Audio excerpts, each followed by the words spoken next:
All right, I think we're ready to roll.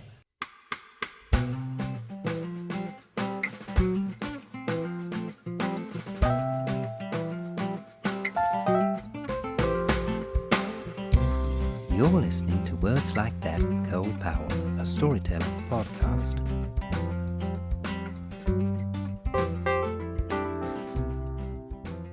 This is Words Like That. I'm Cole Powell.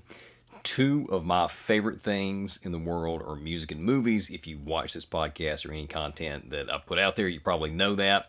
And today, we're going to be talking about both.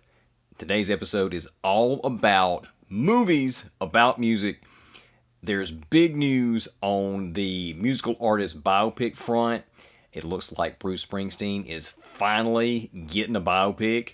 I'm also going to be checking out the trailer, first time reaction to the new Bob Dylan biopic, A Complete Unknown, starring Timothée Chalamet. That'll be at the end of the episode. But first, probably the biggest news out of all this, the Beatles Cinematic Universe is happening. Now, this news broke earlier in the year, back in February. I wanted to talk about it on the show then, but I had a lot of different stuff going on, unfortunately. And I'm just now getting to it.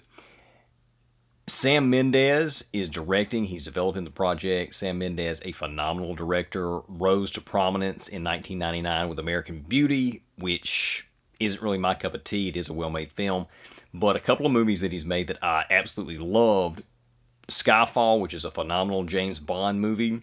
And also 1917, which is an original World War I film that came out about 4 years ago or so. And this was just one of the greatest war films I've ever seen. It won the Oscar for Best Cinematography. And the whole thing is edited to be a continuous shot, essentially. I think there may be one or two cuts, but essentially a continuous shot. It definitely deserved that Oscar for Best Cinematography. So Sam Mendes, this is quite an ambitious project because it's not just one Beatles movie. It's four. And they're going to be shot simultaneously. It's going to be the same cast. And each movie is going to be focused on a different member of the Fab Four. So you're going to have a John movie, a Paul movie, a George movie, and a Ringo movie. And they're all going to intersect. And on paper, this sounds great. You've got an A-list director. You've got the story of the Beatles that really needs a longer format to be told, because there's a lot of storytelling there to do about their life and their lives and their career. And I'm sure this is going to attract major talent, writers, actors, none of which have been found yet, but I'm sure, or at least has been released publicly if they have.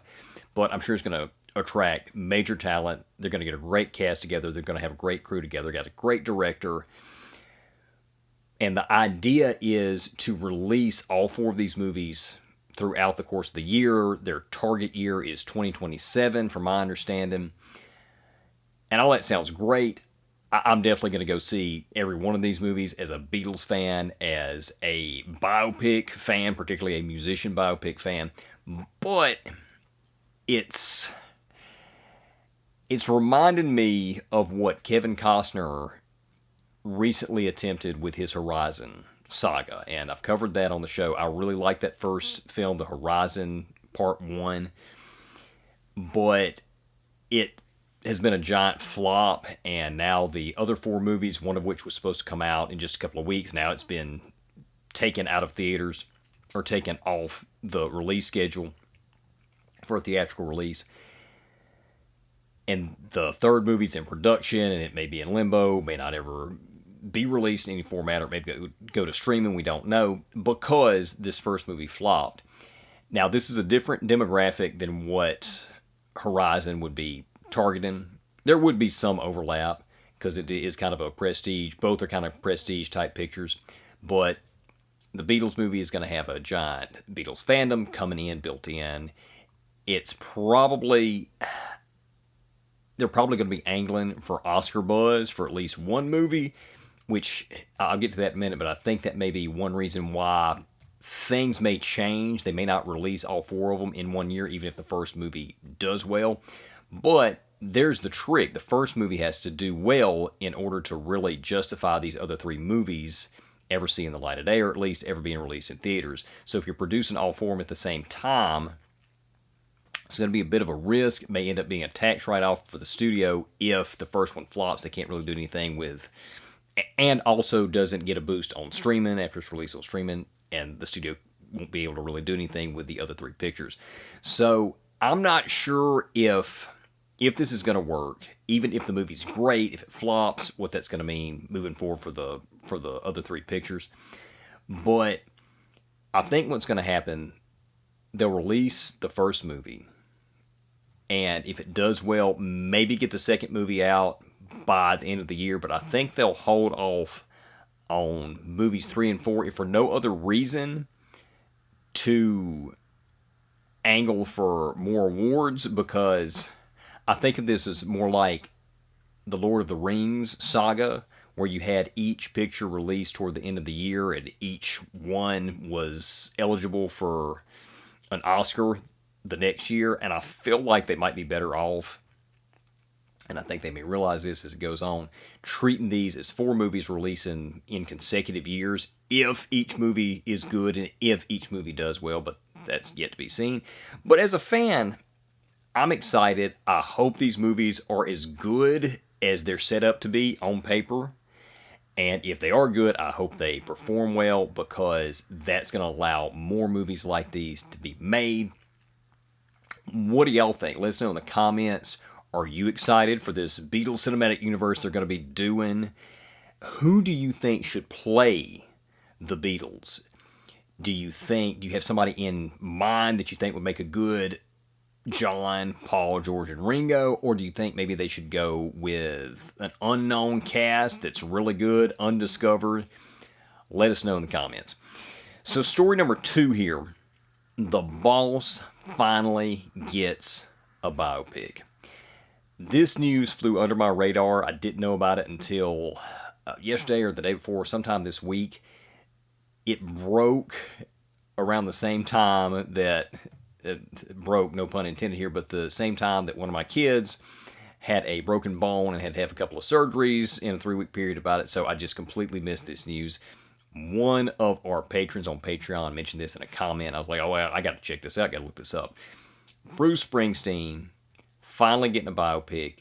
And not only that, it's going to be about specifically the production of his Nebraska album, which is my favorite Bruce Springsteen album by far. It's just this stripped, acoustic, just Bruce, his guitar, a little harmonica here and there. The first full-length Bruce album I listened to 2 years ago, whenever I started checking Bruce out for reaction videos on the Randomine Records channel. Just an incredible record. It was originally just supposed to be demos, and they ended up going in there and making it releasable as a full commercial production. I say full commercial production. The production was sparse, but they cleaned it up so it could have some success and viability on the commercial market. A book was written about this, and it was called Deliver Me From Nowhere. That's what the movie is going to be based on, the book that is the true story of the making of Nebraska. And Bruce is going to be played by Jeremy Allen White, who is a great actor. I've watched him in the first season of The Bear. Really, really great action shots from this guy. Physically, I'm not sure if he really looks like Bruce, but I said this in a comment on Patreon. If Joaquin Phoenix can play Johnny Cash, I think this guy can play Bruce, and it's probably going to be fine. And from what I understand, he's also trying to sing the songs in the movie, as opposed to having another singer come in, overdub, or just use the actual Bruce vocal track. So that should be interesting. I don't know if Jeremy Allen White can sing, or if he's ever sang before in a production, but I'm really excited about this picture, particularly since they're focusing on Nebraska. And I did see, I think Jeremy Strong, who's another really good actor, was in talks, if not cast in the movie. And this is being directed by Scott Cooper. I actually had to look the guy up. I didn't think I knew him because I didn't recognize the name, but he actually has an impressive filmography. 2 movies of his that I've seen, Crazy Heart, which was great. This was Jeff Bridges. It was another music-based picture. It was about a washed-up singer-songwriter. And his most recent picture, Cooper's most recent picture, The Pale Blue Eye with Christian Bale. The story of that, which was this fictional Edgar Allan Poe as a side character, 19th century twisty mystery. The plot really didn't work for me. It was kind of a little contrived and kind of lowbrow for that type of movie, but it was directed well. So I do think that the film's going to look good with the pedigree behind the camera and in front of the camera. The question remains the script. How is the script? Is the script going to deliver? So what do y'all think? Let us know in the comments. Are you excited about the Boss finally getting a biopic? What do you think about Jeremy Allen White's casting? Are you going to go see this in theaters? Is this something maybe you'll check out on streaming? Let us know in the comments. All right. Last section, I'm about to do a reaction. I think this is the first time I've ever done a reaction on the podcast. Usually we do this on the Reaction Super Show or just a separate standalone reaction.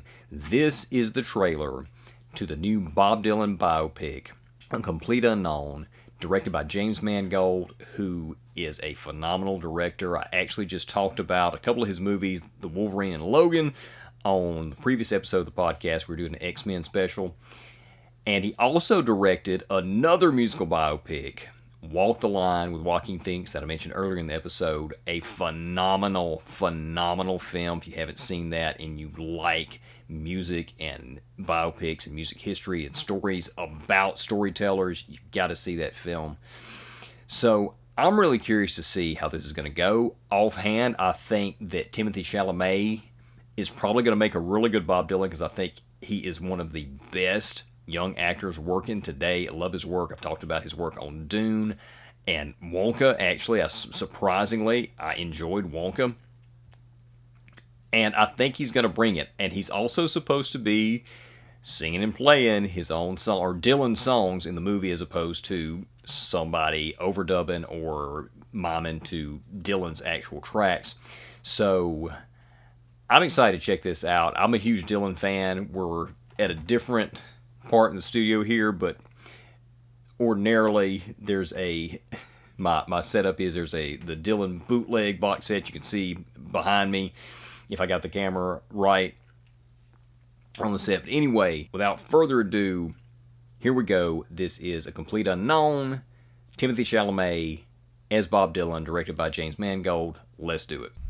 Searchlight Pictures. I want to tell you a little story.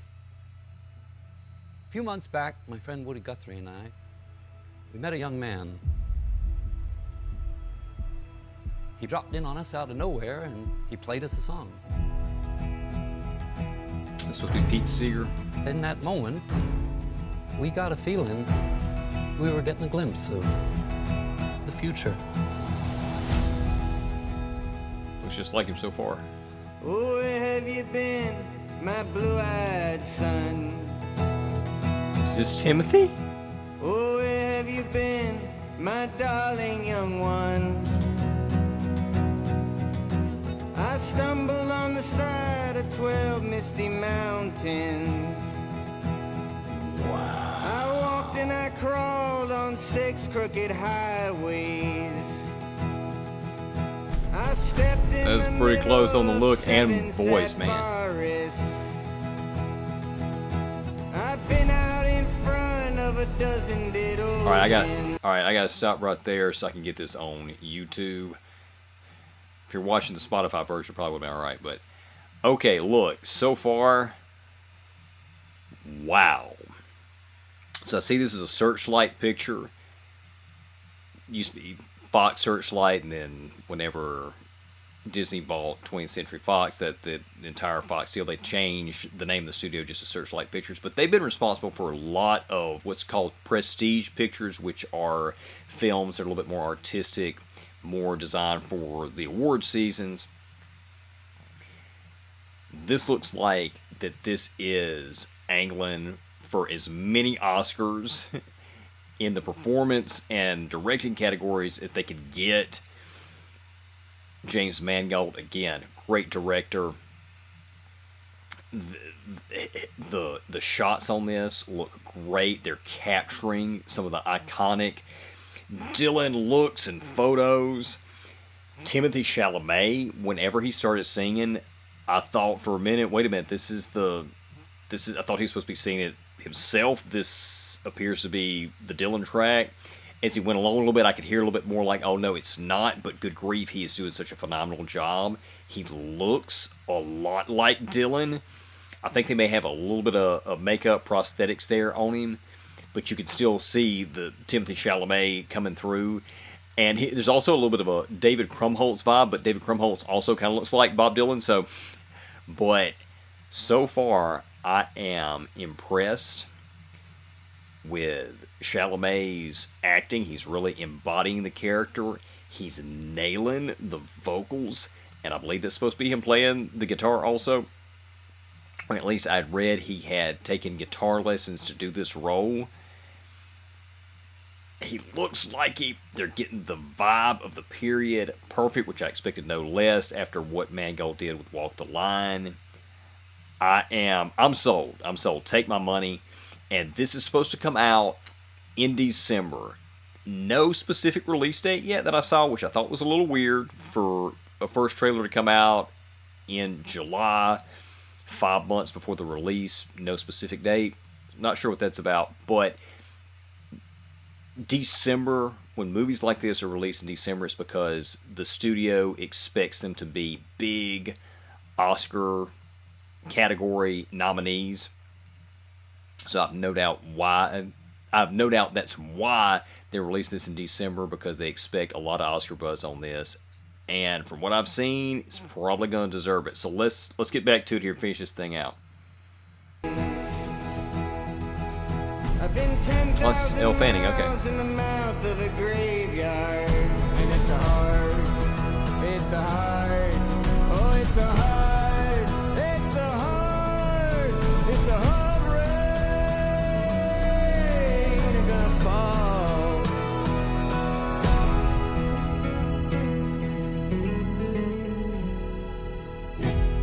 Yeah. That's how I got so far. Good start. Man, oh yeah. Oh man. Wow, yeah, that was phenomenal. I'm in. I will, if I can't make it opening day, I'll at least try to make it opening weekend for this one. As a singer-songwriter myself, as a Dylan fan, as a fan of James Mangold, of Timothy Chalamet, of musical artist Biopics, this has got basically everything I like all in one movie. Or a lot of the things I like all in one movie. I'm stoked for this. What do y'all think? Let us know in the comments section. Or you can send us an email to randominerecords@yahoo.com. Still haven't got that .com domain email address yet, but hope to soon. But yeah, let us know. What do you think about this? Does it look good to you? Are you a Dylan fan? Do you think that Timothy Chalamet is doing a great job on this? Are you going to go see this in theaters? Or are you going to wait to stream it? Or does this just not interest you at all? Let us know in the comments. And that is going to wrap up this show for today. And I hope to be doing these one a week. I've been trying to do that for the last few weeks, get these out instead of one a month, because there's so much I want to talk about. And also doing a little bit shorter episodes. I talked about that here a few episodes ago, that it's kind of being accepted in the podcast world beyond YouTube, that you can do shorter episodes and people enjoy digesting that content. So thank y'all for watching. Thank y'all for listening, commenting, sharing, everything you do. Stick around, and we'll see you on the next episode. Can't have no words like that. Theme, Words Like That by Cole Powell. Lead in by Ryan Purser. From Wicked Woman by Four Way Stop. Original cover photo by Kelly Bagwell. Recorded at Randomine Records. Section 107 of U.S. copyright law allows for the fair use of copyrighted material for purposes such as criticism, comment, news reporting, teaching, parody, or research.